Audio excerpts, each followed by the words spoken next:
Hi students, once again welcome back to our YouTube channel SNG study hub. तो आज हम लोग 3.3 के उस बचे हुए सेक्शन पर डिस्कशन करने वाले हैं जो पार्ट 7 में हमने डिस्कशन नहीं किया था। और जो स्टूडेंट्स अभी तक पार्ट 7 नहीं देख पाए हैं तो वो नीचे दिए गए लिंक पर जा कर के उसे देख सकते हैं। तो आइए शुरू करते हैं हम लोग अपना आगे का क्वेश्चंस। तो सेकेंड नंबर क्वेश्चन देखिए आप 3.3 का। 2x plus 3y is equal to 11 और 2x minus 4y is equal to minus 24।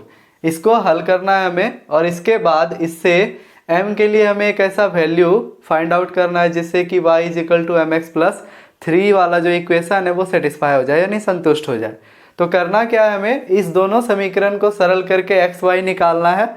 फिर उस xy के वैल्यू को इस इक्वेशन में रखेंगे और इसको सरल कर लेंगे तो हमें m का वैल्यू पता चल जाएगा। तो आइए देखते हैं इसे। तो सेकेंड नंबर,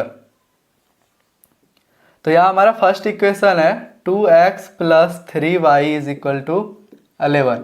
ये हमारा पहला समीकरण है। और 2x minus 4y is equal to minus 24, ये हमारा सेकेंड इक्वेशन है।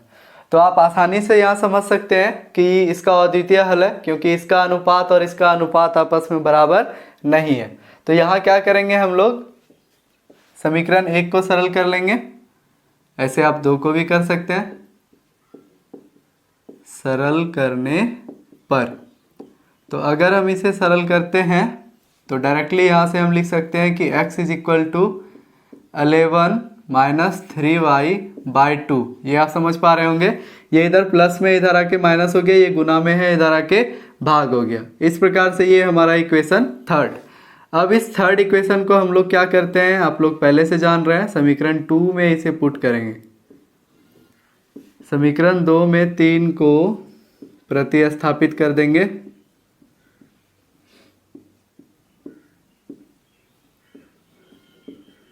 तो इससे हमें y की वैल्यू मालूम हो जाएगी। तो यहाँ पर समीकरण 2 जो है 2x minus 4y is equal to minus 24 है। इसमें हम लोग ये x के जगह पे ये वैल्यू पुट करने वाले हैं। तो 2 इंटू एक्स की वैल्यू है 11 माइनस 3y बाई 2। तो ये 2 और 2 कैंसिल हो जाएगा, माइनस 24।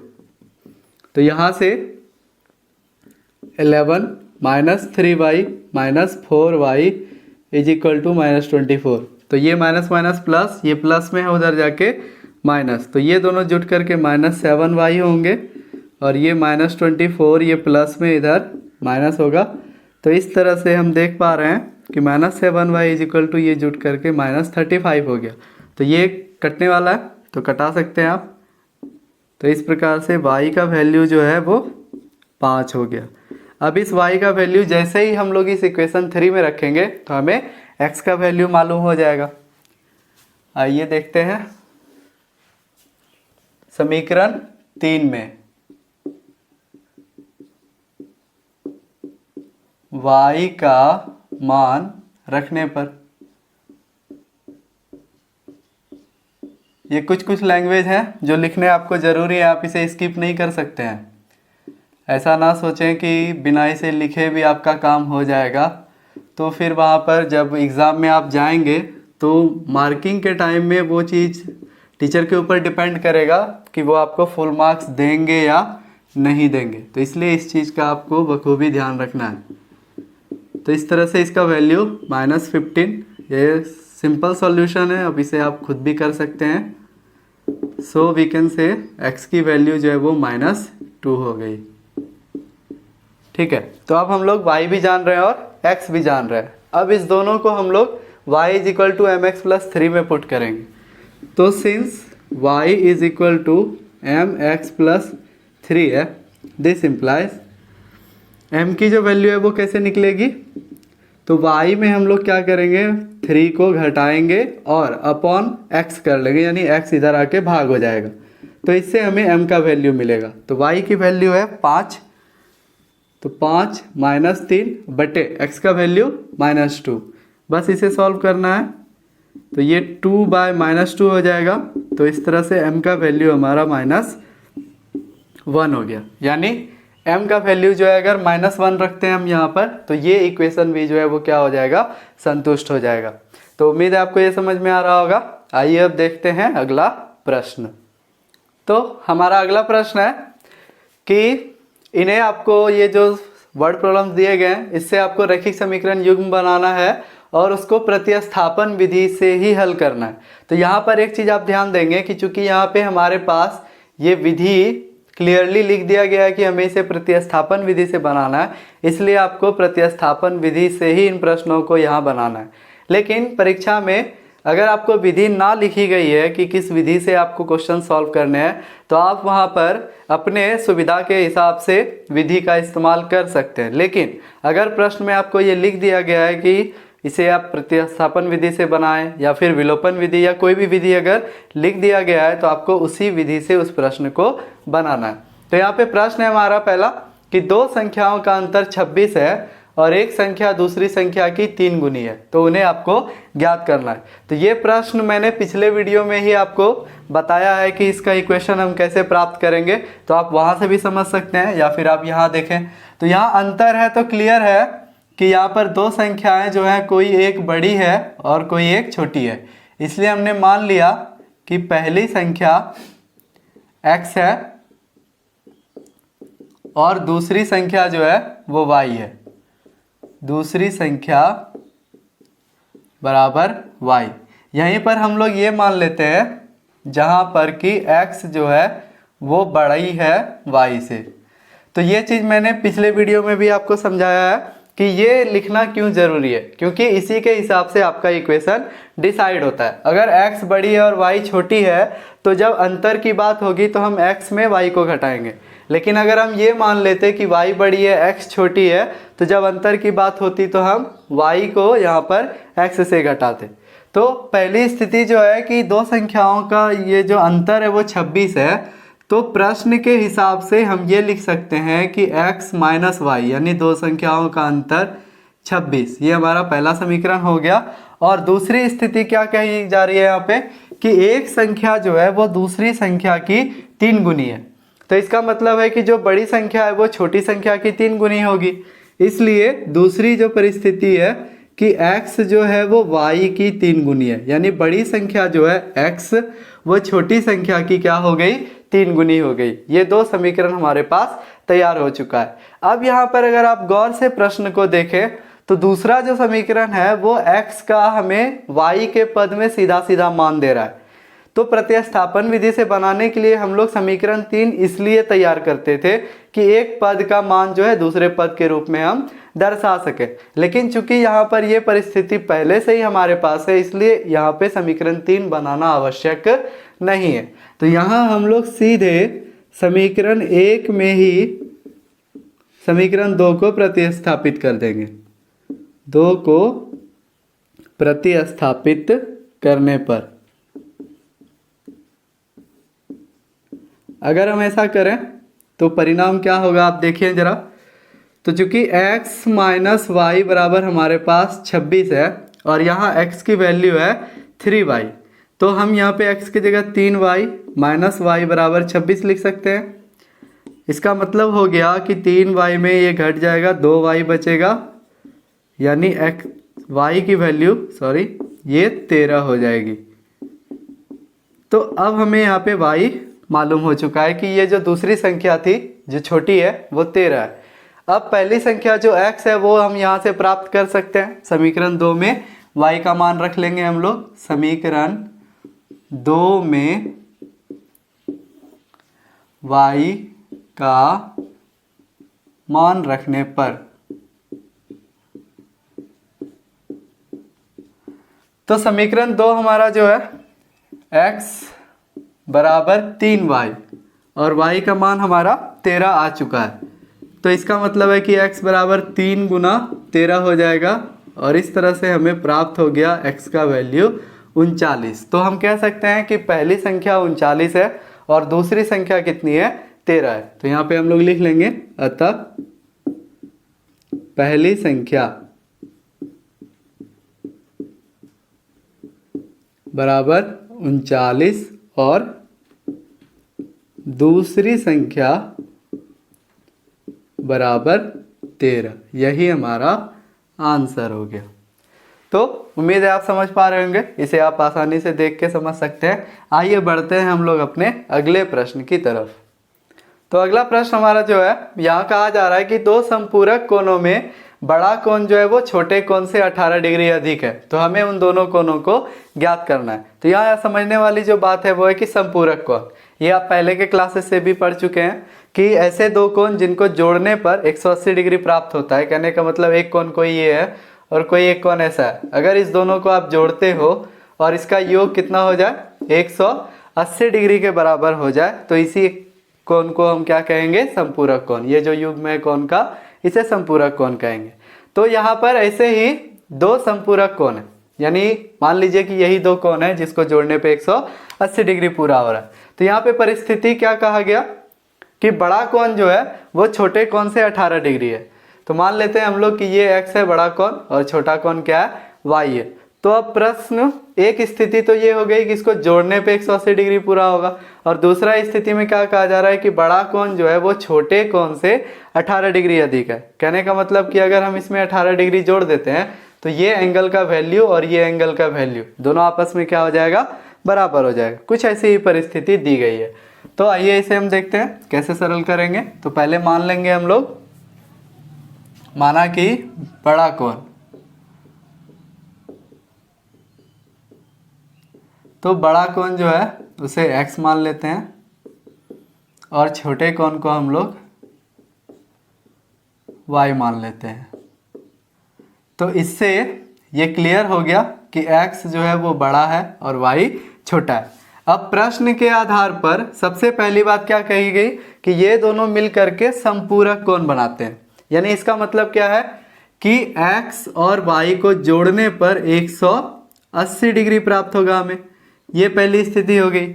और दूसरी स्थिति में क्या कहा गया कि बड़ा कोण जो है, तो बड़ा कोण कौन है हमारे पास, यहाँ पे x है। ये जो है छोटे कोण से, छोटा कोण यानी y है। y से कितना डिग्री ज़्यादा है, 18 डिग्री अधिक है। कहने का मतलब कि अगर हम इसमें 18 डिग्री जोड़ देते हैं तो ये मान और ये x का मान आपस में क्या हो जाएगा, बराबर हो जाएगा। ये दूसरा समीकरण हो गया। तो सेम पहले वाले प्रश्न के तरह ही ये भी परिस्थिति है कि दूसरा समीकरण जो है वहाँ हमें x का वैल्यू y के पद में पहले से ही प्राप्त है। तो यहाँ भी समीकरण 3 बनाने की आवश्यकता नहीं है, समीकरण 1 में ही 2 को प्रतिस्थापित कर देंगे। समीकरण 1 में 2 को प्रतिस्थापित करने पर अगर हम इसे प्रतिस्थापित कर दें तो x प्लस वाई जो है वो 180 डिग्री है। अब हम यहाँ पे क्या कर रहे हैं, x के जगह लिख लेंगे y प्लस 18 डिग्री और फिर प्लस y ये वाला 180 डिग्री। तो y जुट के 2y हो जाएगा और ये 18 इधर आके माइनस हो जाएगा। तो 180 डिग्री में अगर हम लोग 18 डिग्री को घटा देते हैं तो y का वैल्यू हमें कुछ इस प्रकार से प्राप्त होगा, ये घट करके 162 डिग्री बटे 2। और अगर इसे हम कटाएं तो हमें y का जो वैल्यू है वो 81 डिग्री प्राप्त हो जाएगा।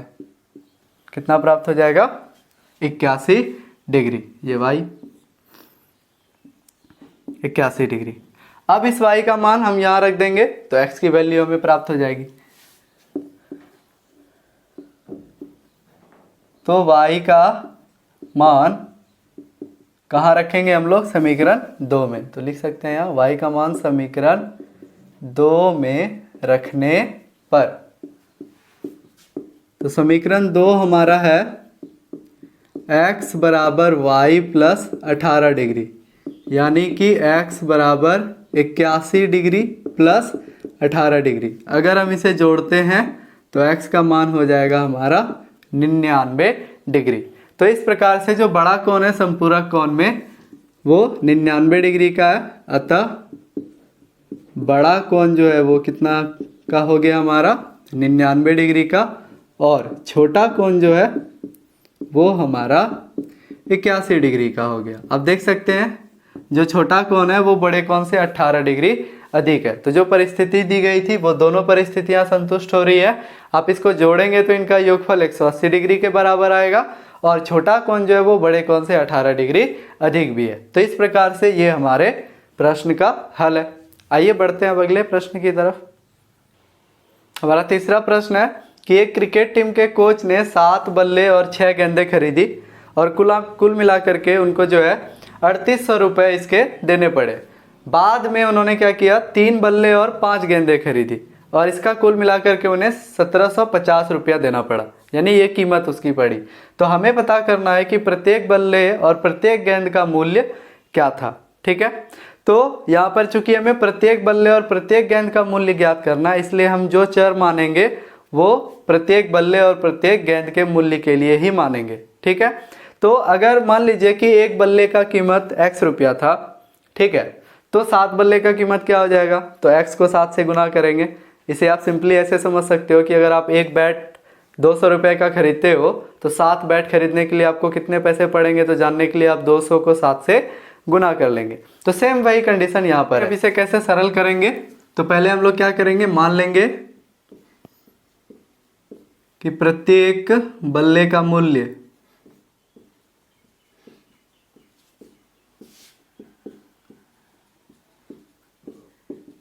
वो x रुपया है और प्रत्येक गेंद का मूल्य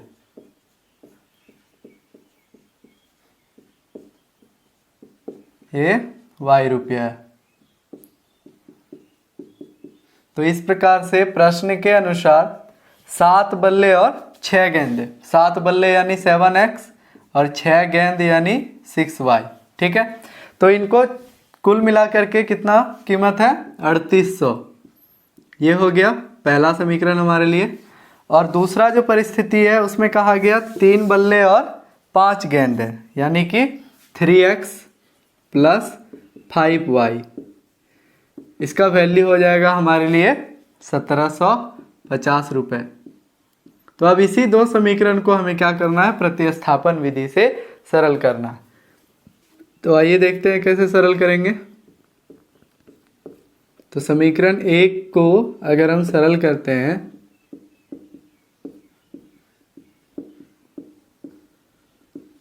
तो यहाँ से x का जो वैल्यू है वो हमें 3800 माइनस 6y बटे 7 के रूप में प्राप्त हो जाएगा।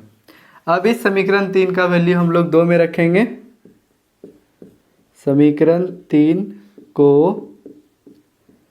2 में रखने पर अगर इसे हम प्रतिस्थापित करना शुरू करते हैं तो पहले 3x प्लस 5y बराबर 1750 लिखेंगे। 3x के जगह यहाँ पर हम लोग लिख लेंगे 3800 माइनस 6y बटे 7 प्लस 5y बराबर 1750। दिस इम्प्लाइज ये इससे गुना हो जाएगा तो 0 0 8 तिया 24 का 4 और 3 तिया 9 2 11 माइनस 6 तिया 18y प्लस इसके नीचे कुछ नहीं है तो 1 है, तो आप यहाँ पे 7 और 1 का लघुत्तम अगर ले लेते हैं इसी जगह तो आपका सॉल्यूशन थोड़ा शॉर्ट हो जाएगा और ये 7 बचे 35y हो जाएगा बराबर 1750। अब ये इधर भाग में उधर जाके गुना होगा, तो मैं पहले इसे मिटा लेता हूँ फिर आगे हम लोग सॉल्यूशन करेंगे।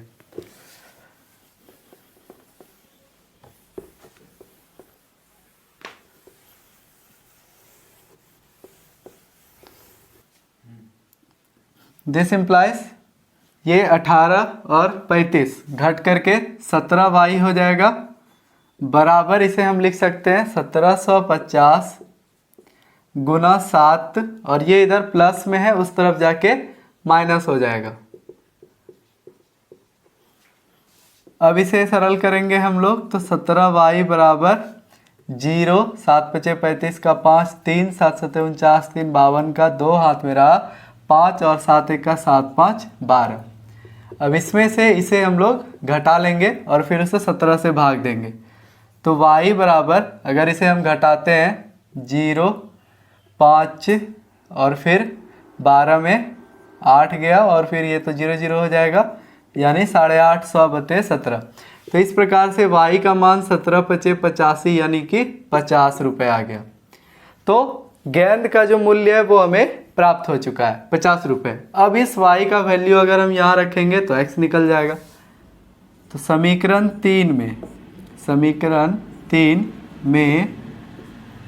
y का मान रखने पर समीकरण 3 जो हमारा है वो है x बराबर 3800 - 6y/7।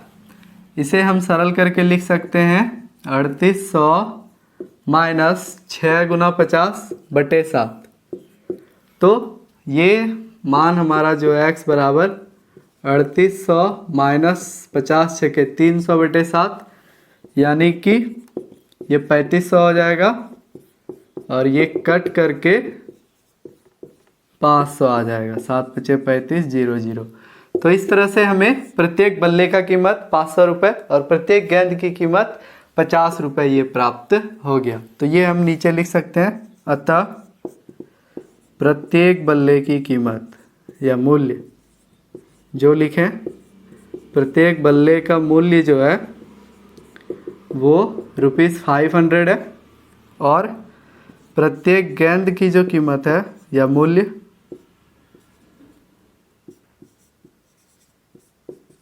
वो 50 रुपये है। तो ये हमारा आंसर हो गया।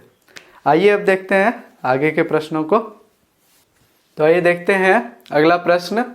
तो प्रश्न कह रहा है कि एक नगर में टैक्सी के भाड़े में नियत भाड़े के अतिरिक्त चली गई दूरी पर भाड़ा सम्मिलित किया जाता है। तो पहले आप इस चीज़ को समझें कि नियत भाड़े के अतिरिक्त चली गई दूरी पर भाड़ा सम्मिलित करने का मतलब क्या है।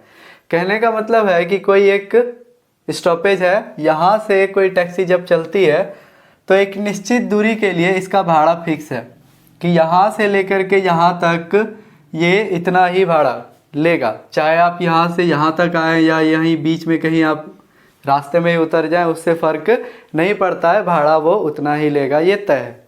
कहने का मतलब कि अगर मान लीजिए यहाँ से यहाँ तक का भाड़ा 10 रुपये है, तो आप अब यहाँ इस बीच में कहीं भी उतर जाओ या लास्ट यहाँ आके उतरो, उससे टैक्सी वाले को कोई दिक्कत नहीं है, वो आपसे 10 रुपये ही लेगा। और इसके बाद यहाँ से आप जितना किलोमीटर आगे जाएंगे, यहाँ से जितना किलोमीटर आप आगे जाओगे, प्रत्येक किलोमीटर का भाड़ा उसका फिक्स है कि अगर आप जैसे मान लीजिए 5 रुपये प्रति किलोमीटर यहाँ से ले रहा है, तो अगर आप यहाँ से इस निश्चित दूरी के बाद अगर आप 1 किलोमीटर आगे जाते हो तो वो 5 रुपया एक्स्ट्रा लेगा, 2 किलोमीटर आगे जाते हैं तो 10 रुपये एक्स्ट्रा लेगा, इस प्रकार से। ठीक है, तो इस तरह से यहाँ पे 2 तरह का भाड़ा हो गया। एक नियत भाड़ा जो कि फिक्स है, आप कहीं इस बीच में उतर जाओ या अंतिम यहाँ तक आके उतरो, कोई दिक्कत नहीं है। और दूसरा जो है वो है प्रत्येक किलोमीटर पर चली गई दूरी का अतिरिक्त भाड़ा जो वो लेता है वो। ठीक है, तो इधर वो लेता है अतिरिक्त भाड़ा। तो ये जो अतिरिक्त भाड़ा यहाँ पे लिया जा रहा है वो प्रति किलोमीटर के हिसाब से लिया जा रहा है। ठीक है, तो इस तरह से ये 2 प्रकार के भाड़े हो गए। तो यहाँ पर इसी को हम लोग मानेंगे, एक x और दूसरा y। तो यहाँ पे समझेंगे आप लोग अच्छे से। तो मान लेते हैं कि नियत भाड़ा जो था वो है x रुपये और प्रत्येक किलोमीटर का अतिरिक्त जो भाड़ा है वो है y रुपये।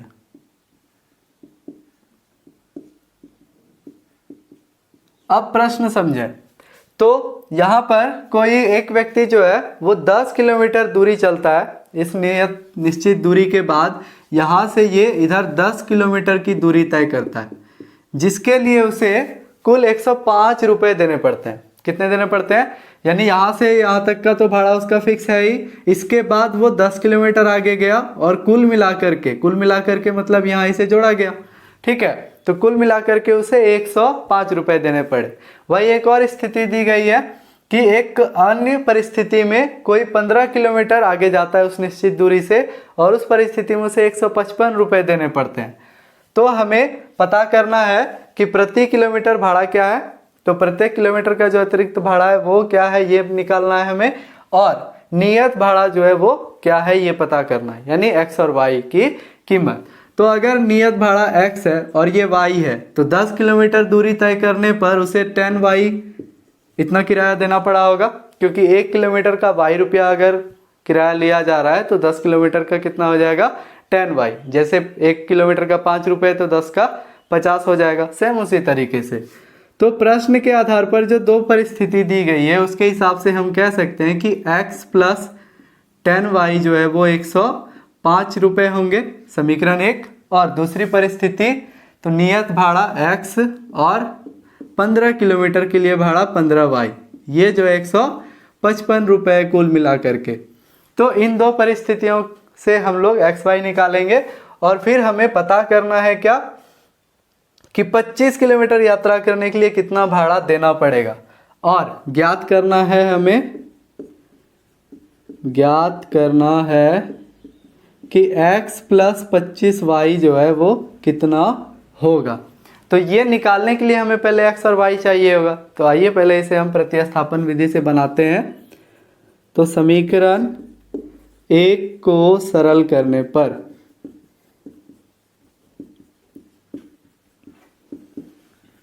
हम लोग x बराबर लिख सकते हैं 105 माइनस 10y, ये हमारा समीकरण 3 हो जाएगा। अब समीकरण 2 में इसे हम प्रतिस्थापित कर देंगे। समीकरण 2 में 3 का मान रखने पर, अगर हम इसके मान को रखते हैं समीकरण 2 में, जहाँ पे कि x प्लस 15y बराबर 155 है, यानी कि x की जगह लिखेंगे 105 माइनस 10y प्लस 15y बराबर 155। अब ये इधर प्लस माइनस माइनस सरल कर लेंगे, ये प्लस में है उधर जाके माइनस हो जाएगा, यानी यहाँ पर हम कह सकते हैं कि 5y बराबर 155 माइनस 105। तो इस प्रकार से अगर हम इसे घटाते हैं तो इधर लिख लेते हैं हम लोग। तो दिस इम्प्लाइज y बराबर हम लोग लिख सकते हैं 155 में 105 घटाएंगे तो 50 बचेगा बटे 5, यानी कि y का मान हो गया 10। तो इसका मतलब क्या हुआ कि अतिरिक्त जो किराया था प्रत्येक किलोमीटर का वो ₹10 था। ठीक है, अब इस y को अगर हम यहाँ रखते हैं तो आसानी से हम x निकाल सकते हैं। तो समीकरण 3 में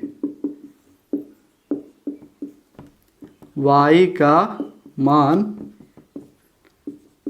रखने पर, तो चूंकि x बराबर 105 माइनस 10y है, दिस इम्प्लाइज x बराबर 105 माइनस 10 गुना 10, इसे आप खुद भी सरल कर सकते हैं। तो इस प्रकार से x का मान हो गया 5। तो अब ये x हमें और y दोनों ही प्राप्त हो चुके हैं। अब इस x y को अगर हम यहाँ पुट करते हैं तो इससे हमें पता चल जाएगा कि अगर अतिरिक्त 25 किलोमीटर दूरी तय की जा रही है तो उसके लिए कुल किराया उसे कितना देना पड़ेगा। तो इसे आप खुद भी सरल कर सकते हैं। ये वैल्यू निकालना मैं आपके ऊपर छोड़ रहा हूँ, इसे आप खुद निकाल करके पता कर लें। तो आइए अब बढ़ते हैं अब अगले प्रश्न की तरफ। हमारा अगला प्रश्न है कि यदि किसी भिन्न के अंश और हर दोनों में 2 जोड़ दिया जाए तो वो भिन्न जो है वो 9/11 के बराबर हो जाती है, और अगर इसमें अंश और हर दोनों में 3 जोड़ दिया जाए तो वही भिन्न जो है परिवर्तित होकर 5/6 हो जाती है। तो हमें वो भिन्न ज्ञात करना है। ठीक है, तो आप सभी जानते हैं कि कोई भी भिन्न जो है वो अंश और हर के रूप में रहता है, यानी अंश बटे हर के रूप में। तो अगर हमें भिन्न ज्ञात करना है तो इसके लिए हमें ये पता करना पड़ेगा कि उसका अंश कितना है और उसका हर कितना है। इसलिए यहाँ पर हम लोग अंश और हर को कुछ चर के रूप में दर्शा लेंगे। तो मान लेते हैं कि भिन्न का अंश जो है वो x है, माना कि भिन्न का अंश बराबर x और भिन्न का हर बराबर y। तो इस प्रकार से भिन्न जो हमें प्राप्त होगा वो x बटे y के रूप में प्राप्त हो जाएगा। अब प्रश्न के आधार पर अगर देखा जाए अकॉर्डिंग टू क्वेश्चन। तो कहा जा रहा है कि अंश और हर दोनों में क्या करें, 2 जोड़ दिया जाए। तो पहले x + 2 बटे y + 2, भिन्न हमारा यही है x/y। अब इसके अंश और हर दोनों में अगर हम 2 जोड़ते हैं तो ये भिन्न जो अभी x y के फॉर्म में है वो कैसा हो जाता है, 9/11 हो जाता है। यानी कि x में 2 और y में 2 जोड़ने पर ये भिन्न x/y जो है वो 9/11 के बराबर होता है। ये हमारा पहला परिस्थिति हो गया। अब इसको आप चाहें तो यहीं पर थोड़ा सा सरल करके सामान्य समीकरण के रूप में दर्शा सकते हैं। इसके लिए क्या होगा, क्रॉस मल्टीप्लिकेशन अगर करेंगे तो 11x + 22 = 9y + 18, ये आप लिख सकते हैं। ये इधर आके गुना हो गया दोनों से और ये उधर जाके 9 से गुना हो गया।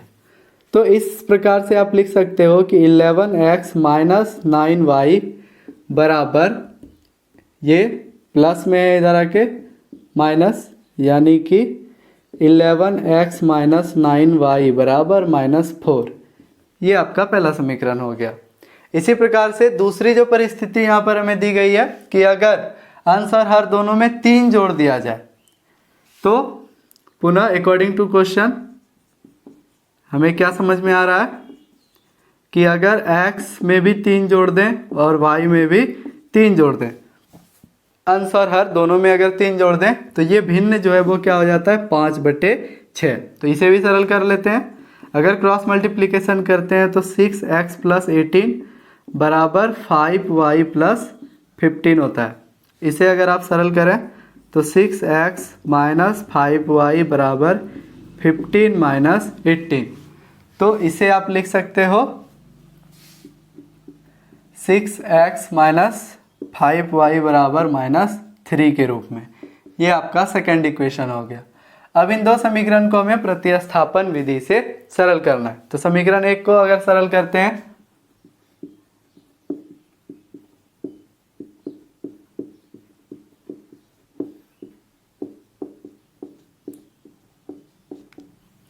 तो हमें यहाँ से x का जो वैल्यू प्राप्त होगा, आप देखें ये माइनस में उधर जाके प्लस और ये 11 गुना में है, इधर आके भाग हो जाएगा, यानी -4 + 9y/11। इसे हम ऐसा लिख सकते हैं। ये हमारा समीकरण 3 हो जाएगा। अब इस वैल्यू को हम लोग क्या करेंगे, इस 2 में प्रतिस्थापित कर देंगे।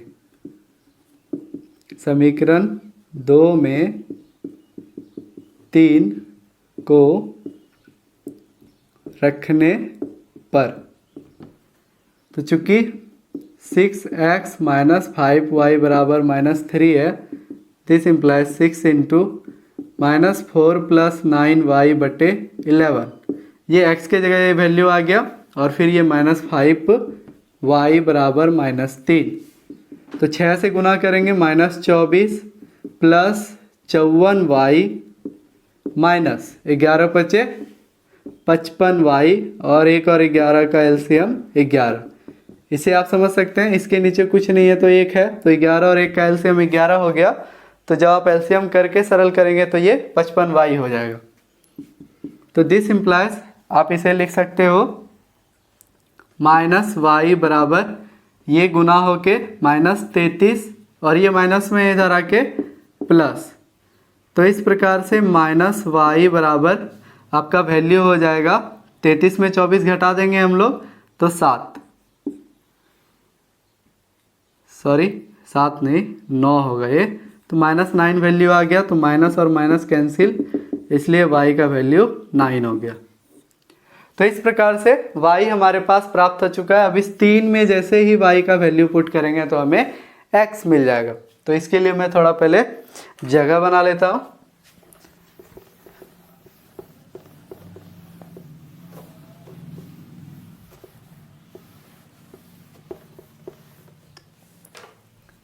तो समीकरण 3 में y का मान रखने पर, अगर हम लोग समीकरण 3 जो कि x बराबर -4 + 9y/11 के रूप में, अगर इसमें हम लोग y का वैल्यू रखते हैं तो -4 + 9 × 9/11। दिस इम्प्लाइज x बराबर -4 + 81/11, यानी कि x बराबर 77/11 हो जाएगा और ये कट जाएगा 7 बार में, इसलिए x का वैल्यू 7 हो गया। तो इस प्रकार से x y जैसे ही हमें प्राप्त हो गया तो अब हम भिन्न लिख सकते हैं, क्योंकि भिन्न जो है वो x/y के फॉर्म में था, इसलिए भिन्न जो हमारा है वो 7/9 हो जाएगा। यानी 7/9 वो भिन्न है जिसके अंश और हर में 2 जोड़ने पे ये 9/11 होगा। आप देख सकते हैं 7 2 9 और 9 2 11, और अगर 3 जोड़ दें तो ये 5/6 हो जाएगा। क्यों हो जाएगा? क्योंकि 7 में 3 जोड़ेंगे तो 10 और 9 में 3 जोड़ेंगे तो 12, तो 10/12 जो है ये कट जाएगा। 2 पंचे 10 और 2 छके 12, तो ये भिन्न 5/6 हो गया। तो दोनों ही परिस्थिति को ये संतुष्ट कर रहा है। उम्मीद करता हूँ आप ये समझ रहे होंगे। आइए अब बढ़ते हैं अगले प्रश्न की तरफ। तो हमारा अगला प्रश्न जो है उम्र से संबंधित प्रश्न है, जिसके बारे में बेसिक्स में मैंने पहले ही बताया हुआ है कि उम्र से संबंधित प्रश्न में हमेशा हम लोग वर्तमान उम्र को ही कोई चर राशि के रूप में मानते हैं। तो यहाँ पर ढूंढते हैं 2 पद हमारे लिए कौन कौन है। तो कहा जा रहा है कि 5 वर्ष बाद जैकब की आयु उसके पुत्र की आयु से 3 गुनी हो जाएगी। यानी यहाँ पे 2 कैरेक्टर हैं, एक जैकब और एक उसका पुत्र। तो मान लेते हैं कि जैकब की वर्तमान आयु जो है, जैकब की वर्तमान आयु बराबर x वर्ष और जैकब के पुत्र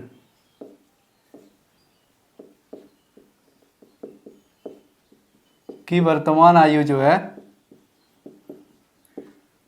y वर्ष। तो ये साधारण अनुभव की बात है कि x का वैल्यू जो है वो ज़्यादा होगा y से, क्योंकि x पिता का उम्र है और y जो है वो उसके पुत्र का उम्र है। तो प्रश्न के हिसाब से अब देखते हैं क्या क्या परिस्थितियां हैं। तो पहली परिस्थिति है कि 5 वर्ष बाद।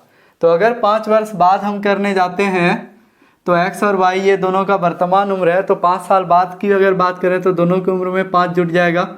ये सब हमने बेसिक से सीख रखा है। जो उस वर्ड प्रॉब्लम के बेसिक वीडियो को नहीं देख पाए हैं तो जा करके उसे ज़रूर देख लें, तो उससे आपका कॉन्सेप्ट और क्लियर होगा। तो 5 वर्ष बाद कहा जा रहा है कि जैकब की आयु उसके पुत्र के आयु से 3 गुनी हो जाएगी। यानी अगर इसे हम 3 से गुना कर दें तो ये आपस में बराबर हो जाएगा। तो इसका मतलब क्या हो गया कि x + 5 बराबर 3y + 15। This implies x - 3y बराबर 15 - 5। इसलिए हम कह सकते हैं कि x - 3y बराबर 10 हो जाएगा। ये हमारे लिए पहला समीकरण हो गया। दूसरी परिस्थिति यहाँ क्या कहा जा रहा है कि 5 वर्ष पूर्व, 5 वर्ष पहले की बात कही जा रही है। पुनः प्रश्न के हिसाब से, पुनः अकॉर्डिंग टू क्वेश्चन 5 वर्ष पूर्व, यानी ये क्या कहा गया, जैकब की आयु उसके पुत्र की आयु की 7 गुनी थी। यानी इसको अगर 7 से गुना करेंगे तब जाके इन दोनों की उम्र आपस में समान होगी। तो इसे हम लिख सकते हैं -35। दिस इम्प्लाइज x - 7y बराबर 35 + 5। इसलिए x - 7y बराबर -30। ये समीकरण 2 हो गया। अब हम लोग 1 और 2 को सरल करके 3 बनाएंगे और फिर जैसे अभी तक बनाते आए हैं। तो समीकरण 1 को सरल करने पर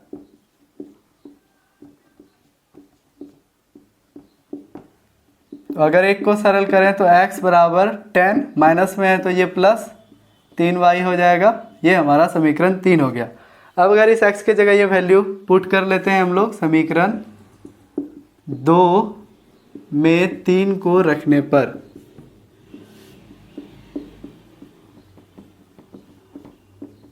अगर हम इसे प्रतिस्थापित करें तो समीकरण 2 हमारा x - 7y बराबर -30 है। दिस इम्प्लाइज हम लोग लिख सकते हैं 10 + 3y - 7y बराबर -30। x के जगह हमने ये पुट कर लिया तो इस प्रकार से ये सरल होके हमारा हो जाएगा -4y बराबर -30 - 10। इसका मतलब है कि -4y बराबर -40 होगा, इसलिए y की जो वैल्यू है वो 10 बार में ये कट जाएगा यानी 10। तो इस प्रकार से y का वैल्यू 10 प्राप्त हो गया। अब इस y को हमें समीकरण 3 में रखना है। समीकरण 3 में y का मान रखने पर अगर हम सब्स्टिट्यूट करते हैं y का वैल्यू, तो चूंकि x बराबर है 10 + 3y, this implies x is equal to 10 + 3 × 10, this implies x is equal to 10 + 30, इसलिए x की वैल्यू कितनी हो जाएगी 40। तो इसका मतलब क्या हुआ कि जैकब x कौन है, जैकब की वर्तमान आयु। तो जैकब की वर्तमान आयु जो है वो 40 वर्ष है और उसके पुत्र की वर्तमान आयु कितनी है 10 वर्ष है। तो ये चीज आप यहाँ पे लैंग्वेज में लिख सकते हैं। अतः जैकब की वर्तमान आयु बराबर 40 वर्ष और जैकब के पुत्र की वर्तमान आयु बराबर 10 वर्ष। ये हमारा फाइनल रिजल्ट है। तो उम्मीद करता हूँ कि आपको ये एक्सरसाइज 3.3 अच्छे से समझ में आ रहा होगा। तो अगले वीडियो में हम लोग आगे के एक्सरसाइज को लेकर के दोबारा मिलेंगे। तब तक के लिए thanks for watching today's video. अगर आपको अच्छा लगा हो तो इसे लाइक करें और हमारे चैनल को सब्सक्राइब करना ना भूलें।